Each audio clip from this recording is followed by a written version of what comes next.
यहाँ के चिल्लूपार के वर्तमान विधायक जी हैं जो 10 तारीख को भूत हो जाएंगे और जो भूत विधायक वो 10 को वर्तमान हो जाएगा। होता है जनता की समस्या को सरकार तक ले जाना, सरकार के धन को जनता तक ले आना, इसमें वो अक्षम साबित हुए। वो सच ये है कि वो राजनीतिक परिवार है ही नहीं है, वो माफिया परिवार है। वो जिस राजनीतिक दल से वो विधायक थे, उस राजनीतिक दल का कार्यकर्ता अपने विधायक के सुख दुख में पाने को तरस गया।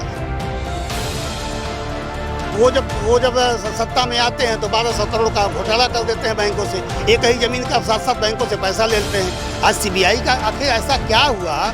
ये कलंक तो चिल्लूपार के माथे लग गया ना कि चिल्लूपार के विधायक पे सीबीआई का FIR हुआ है, ईडी जो है यहाँ का रुपया दुबई जा रहा है।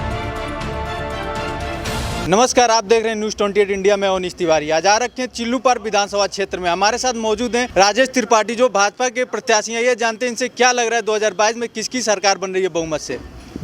आपका स्वागत है हमारे चैनल पे। आपका भी स्वागत है। चिल्लूपार विधानसभा क्या लग रहा है चिल्लूपार विधानसभा में जिस तरीके से वर्तमान विधायक जो है विकास की बात करते हैं, उस पर आप क्या कहना चाहेंगे? विकास तो देखा नहीं जा रहा है यहाँ पे। पहले तो विधायक जी ही नजर नहीं आए 5 साल, तो जिसके ऊपर कंधों पर विकास की जिम्मेदारी थी, जब वही नहीं नज़र आए तो विकास कहाँ नज़र आएगा? तो स्वाभाविक रूप से उनके कार्यकाल में तो कुछ हुआ नहीं। मैं कह सकता हूँ आज़ादी के बाद के सबसे अक्षम विधायक के रूप में उनको माना जाएगा। इतिहास लिखा जाएगा चिल्लूपार का, सबसे अक्षम व्यक्ति के रूप में माना जाएगा। और चिल्लूपार इस बार इतिहास लिखने जा रहा है, नया इतिहास लिखने जा रहा है।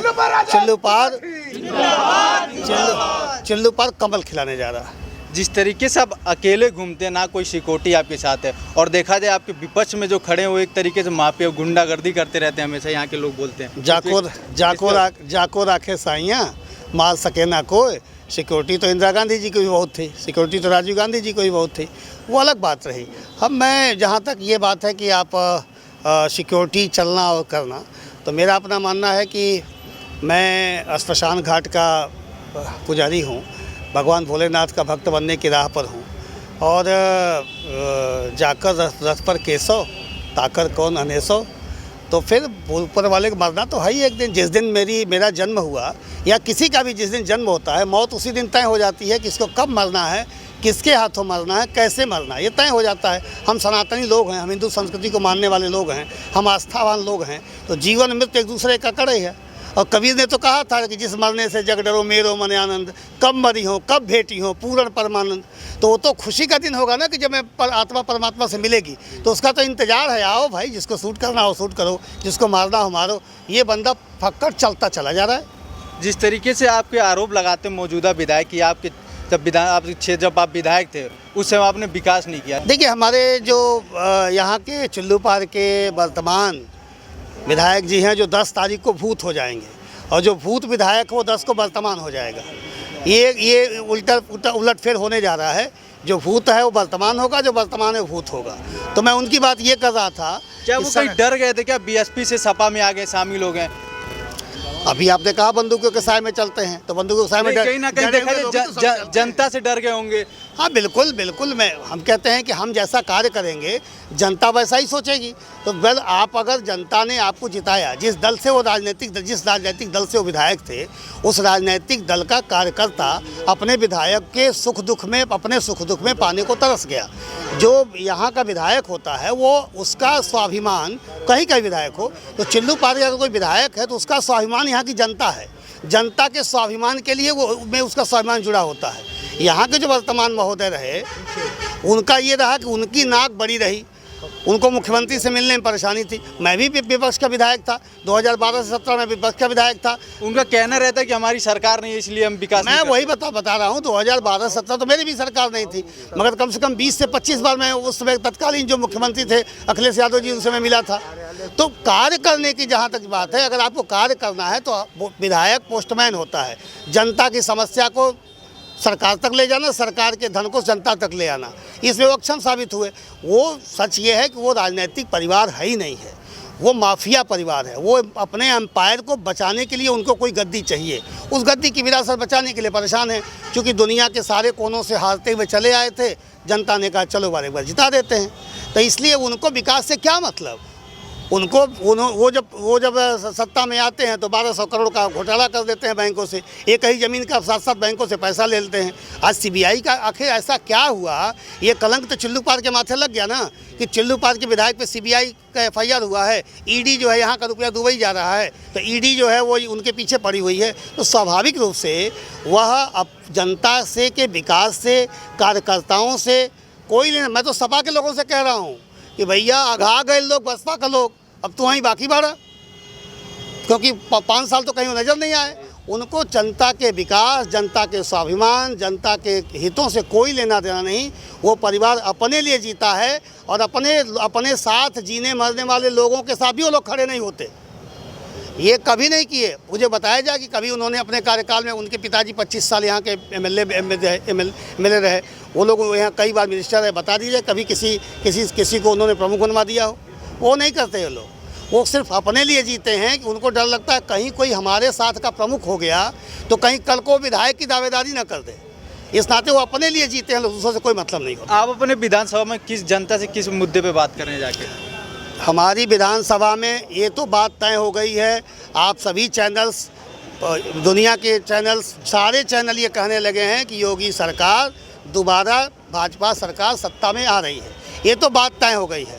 अब चिल्लू पार ये तय कर रहा है कि जब भाजपा की सरकार आ रही है, सरकार 2 बीजेपी बनने जा रही है, तो चिल्लू पार विपक्ष क्यों चुनेगा? चिल्लू पार सत्ता वाला चुनेगा।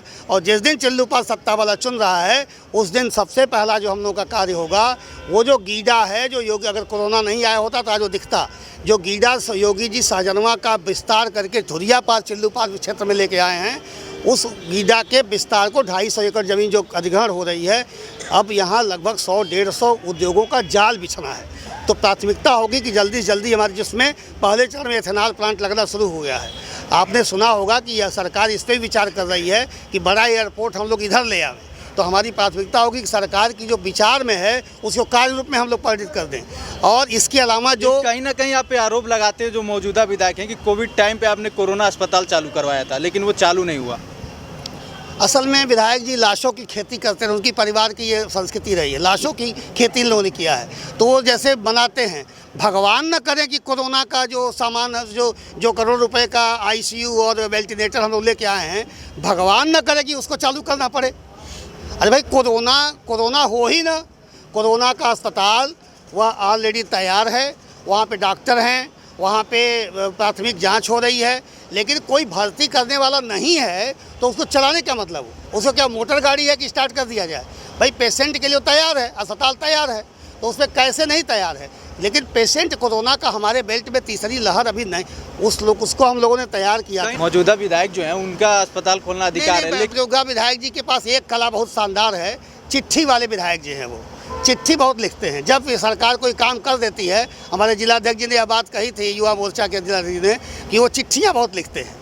तो चिट्ठी लिखते हैं, जब कोई कार्य हो जाता है तो कहते हैं भाई चिट्ठी मैंने लिखी थी तो हो गया।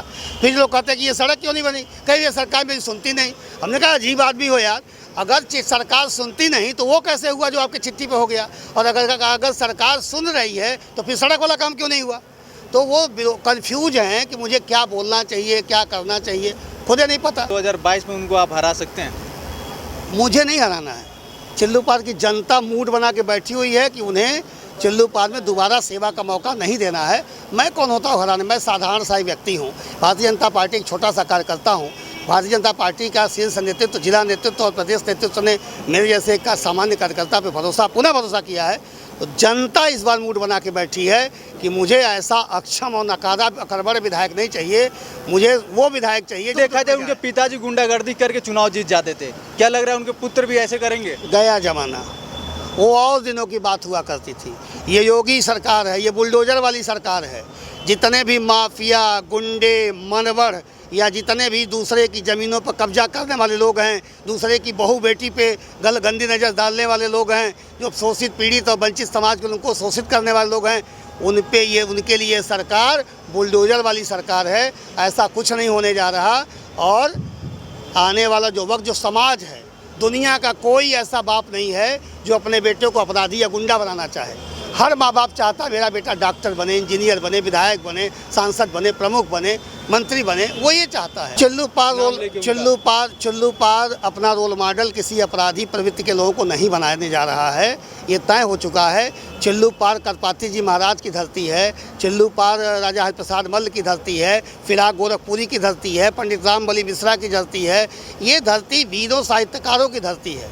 तो ये ऐसे ही लोगों को अपना रोल मॉडल बनाएगी। यहाँ एक से एक कोई ऐसा गांव नहीं है जहाँ कोई ना कोई डॉक्टर ना हो, इंजीनियर ना हो, प्रोफेसर ना हो, साइंटिस्ट ना हो, तो हमारा रोल मॉडल करेगा। जो लड़के जिन लड़कों को ठेका देंगे, नौकरी देंगे, चलो पीछे घूमो, 10,000 रुपये महीना ले लो, मेरे पीछे पीछे घूमो, तो धीरे धीरे वो भ्रम टूटा है। पिछले चुनाव में कुछ लोग ऐसा उन्होंने किया था, वो युवाओं का भ्रम टूट गया कि इन्होंने कुछ नहीं किया, केवल इस्तेमाल किया। ऐसा नहीं होने जा रहा। जो दिग्भ्रमित हमारे कुछ साथी युवा हैं, उनका भी भ्रम टूट जाएगा, वो फिर राष्ट्रवादी विचारधारा में आ जाएंगे। अगर आप चुनाव जीतते हैं तो विधानसभा के लिए क्या करेंगे? जो अगर मैं चुनाव जीतता हूँ तो चिल्लू पार क्षेत्र में उद्योग धंधे का बड़े पैमाने पर लाया जाएगा, ताकि यहाँ से रोजगार के अवसर हो, नौकरियाँ मिलें। इसके अलावा कई ऐसे नदियाँ हैं, कुआनो है, राप्ती है, सरयू है, जिस पे पुल बड़े बड़े पुल बनवाने हैं हमको। इसके अलावा मेडिकल कॉलेज हमारे इस बेल्ट में चिकित्सा शिक्षा का जो धुरियापार पुराना बेल्ट है, वहाँ चिकित्सा का बड़े हॉस्पिटल नहीं है, मेडिकल कॉलेज इधर नहीं है, तो उसका भी प्रयास मैं करूँगा। इंजीनियरिंग कॉलेज, पॉलिटेक्निक कॉलेज, इस तरह के चीज़ों को ले आना है। दूसरा, आपने पुल का बात किया, लेकिन देखा जाए दोहरी घाट जो पुल है वो हमेशा टूटती रहती है, उस पर कोई विकास नहीं। दोहरी घाट पर 4 लेन योगी मोदी सरकार ही दी है, और आज एक 4 लेन पे एक बड़ा सा पुल, वहाँ लंबा पुल बन रहा है, जो 2.5 किलोमीटर का पुल है। वो पुल नया निर्माण हो रहा है। बेबरी पे, गोला के बेबरी पे एक बड़ा पुल का निर्माण हो रहा है। अभी हमको उरुआ बेल्ट में भी बड़े पुल की आवश्यकता है, कुआनों पर हम लोगों को बड़े पुल की आवश्यकता है। तो पुलिया तो बनेगा ही बनेगा, सड़कों का जाल तो बिछाएंगे ही। चुनाव जीतने के बाद सबसे पहला प्रयास होगा कि सड़कों की पूरी हालत ठीक करा दी जाए, नई सड़कें ले आई जाएं, और बाढ़ का अस्थायी समाधान चिल्लू पार में हो। उसके लिए पंप हाउस का निर्माण, रेगुलेटर का निर्माण, बंधे का निर्माण, ये सारे कार्य कराए जाएंगे। और यह कार्य योगी सरकार में ही संभव है, इसलिए योगी सरकार वहाँ आने जा रही और चिल्लू पार में भाजपा कमल खिलाने जा रही। आपने सुना, हमने राजेश त्रिपाठी जी से बात किया। Avnish Tiwari, Gorakhpur, news 28 India.